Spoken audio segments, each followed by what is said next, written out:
So, hi, back again for another chat.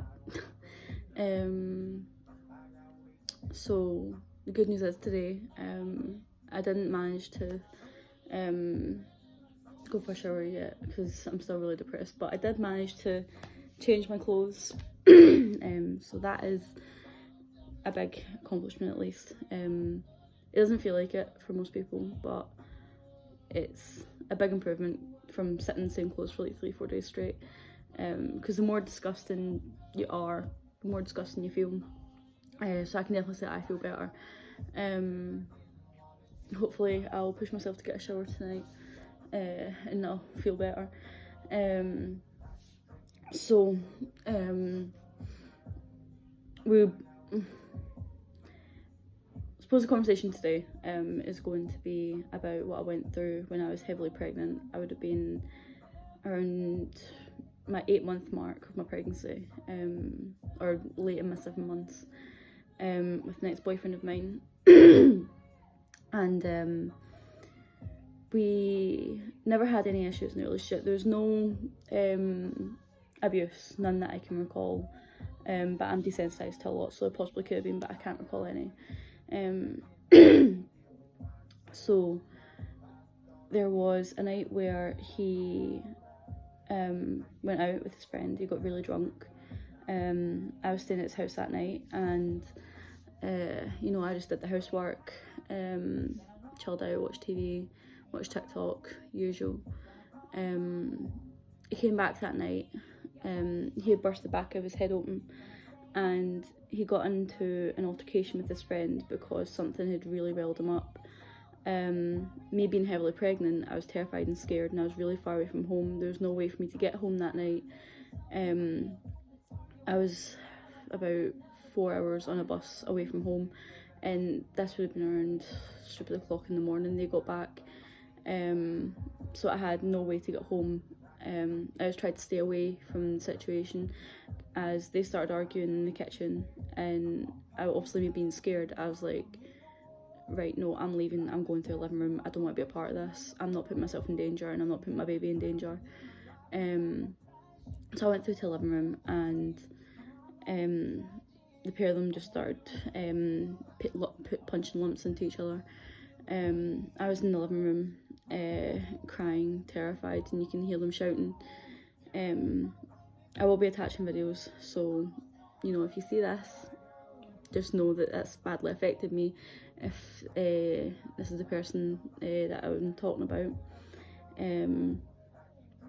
But in the videos, you can very clearly see me crying. I will be attaching these, so trigger warning to anyone.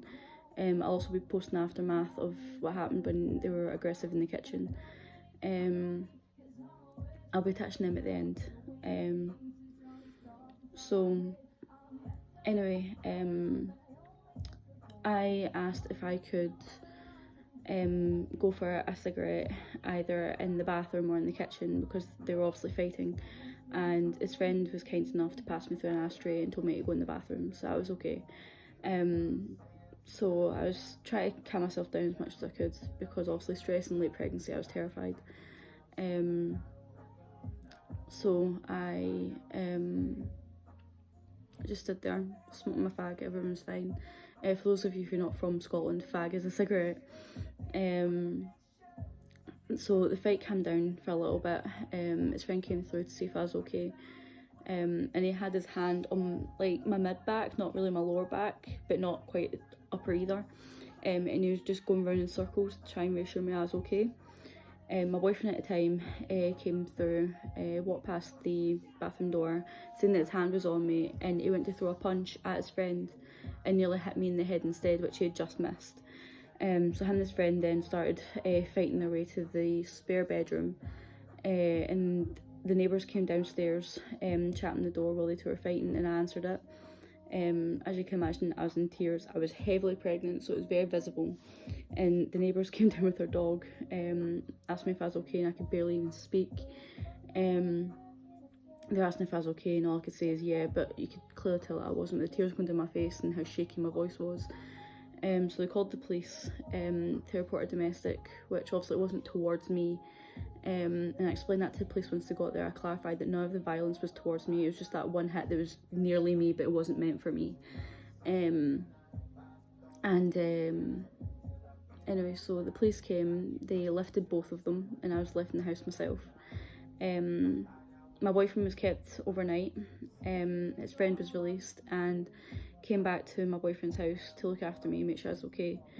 We're sitting down at the table in the kitchen, and his friend was, you know, patting my back, trying to, you know, reassure me that I was alright. But once I calmed down a little bit, his friend decided to put his hand on my thigh, and he was trying to nuzzle in to kiss my neck and things, and I kept pushing his hands off me and pushing him back away from me. I was like, look, I'm really not interested.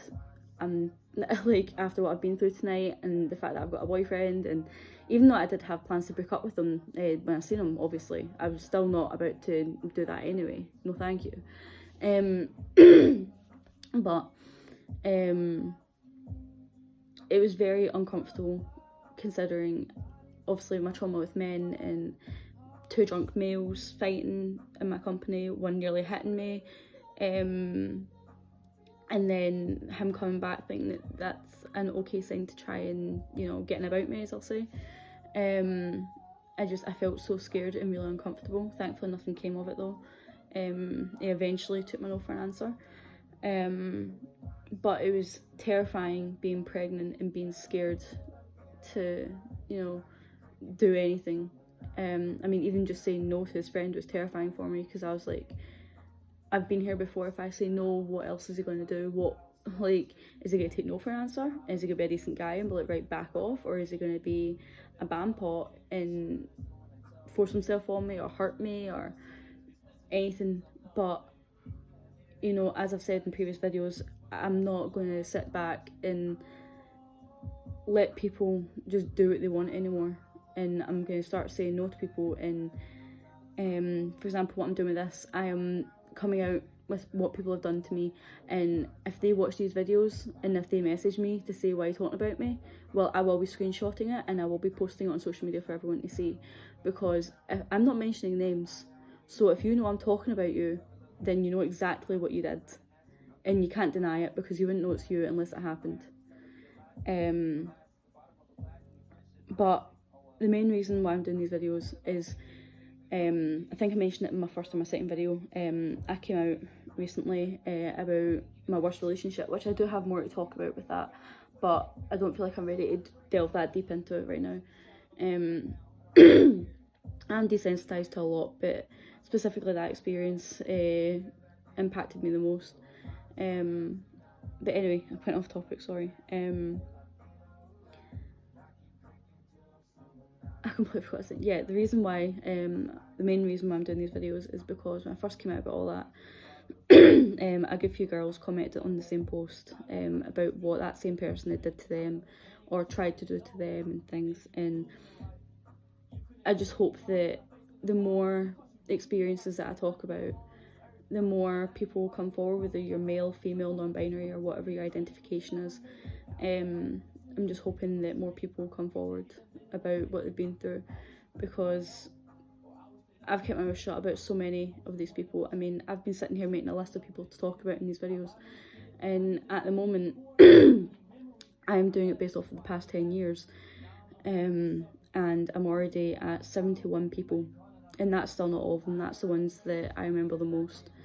Hence why these videos are a bit difficult, because I'm practically forcing myself to trying to get into my subconscious to remember the things that I don't want to remember, things that I've purposely locked out of my brain so that I don't think about it, so I don't remember it, because I've been through so much.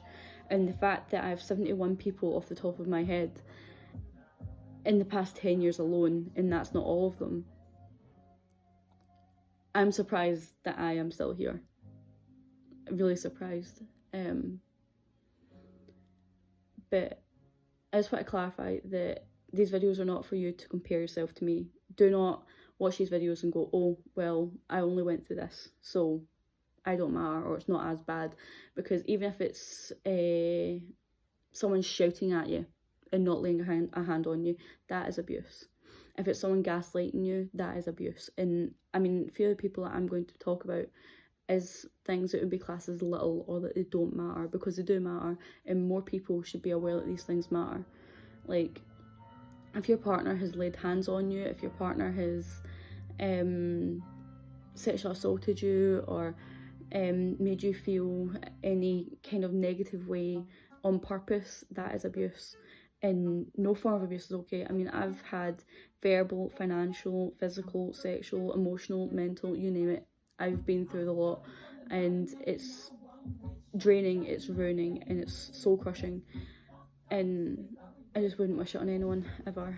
But here comes my cat for attention.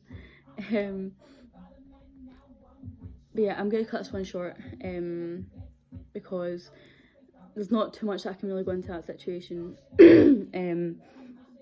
Because obviously I've got the attachments also need to add on to. I don't want the video being too long.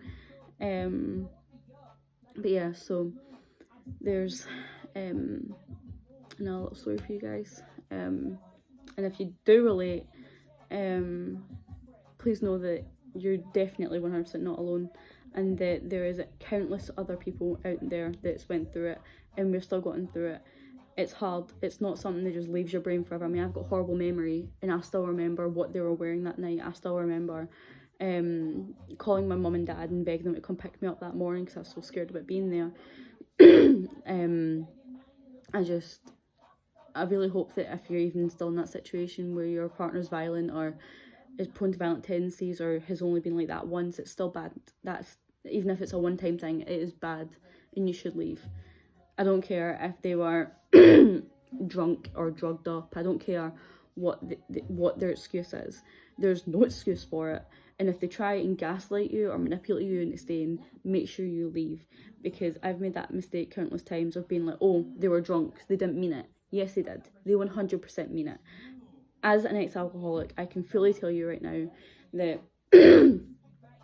a drunk person's actions and thoughts of things that they could do sober, the only thing that alcohol does is gives you the confidence to do things that you would do sober. That's all it does. It does not make you do something you wouldn't do. So if your partner cheats on you and blames it on alcohol, they would do it sober. They just don't have the balls. So I keep ranting every time I do a video. This is the ADHD coming through me. But yeah, I'm going to go so I can attach these videos because I've got a lot of editing that I need to do, but I don't do too much. I like to keep this as real and, you know, personal as I possibly can. Not just for you guys, because obviously I love, you know, keeping you guys in the loop and helping you guys, but also for me, so that when I finally get to the end of my healing year, I can look back and go, you know what, actually, I've went from barely even changing my clothes because I'm so depressed to wherever I end up at the end of my healing stage, which I'm hoping that I end up in a way better place. It's definitely hard to be positive at the moment with everything that's going on right now, but I'll definitely get there eventually. Everyone eventually does, hopefully. But yeah, I'm gonna shut up and I'm gonna go get to editing.